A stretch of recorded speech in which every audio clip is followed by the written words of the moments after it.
Acts of kindness, acts of generosity is how simple it is to make people feel good. I was walking down the streets of New York City, and a guy walking in front of me, his backpack opened and a bunch of paper fell out on the street. I didn't think much of it. I bent down, I gathered up the papers, handed them back to him, and pointed out that his bag had opened. Now, in our bodies, there's a chemical called oxytocin. Oxytocin is responsible for all the warm and fuzzies, unicorns and rainbows. It's responsible for all the warm feelings and connectedness we have with each other. Friendship, love.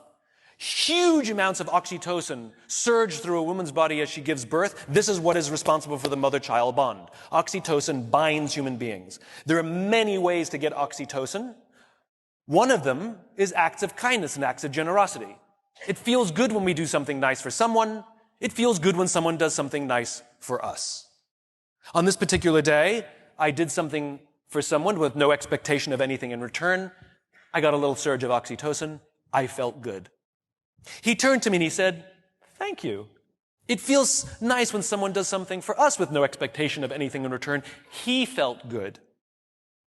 I walked to the end of the street. I'm waiting to cross the street. And a total stranger who happened to be standing next to me said, "I saw what you did back there. That was really cool." As it turns out, witnessing an act of generosity releases oxytocin, and he felt good.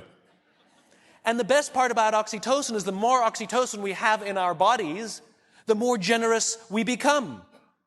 It is Mother Nature's way of trying desperately to get us to look after each other. I can guarantee you that that man who witnessed what I did something nice for somebody that day simply because he saw someone do something nice for somebody that day.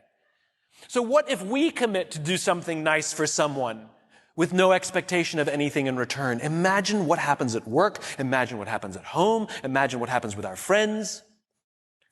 But it must be genuine.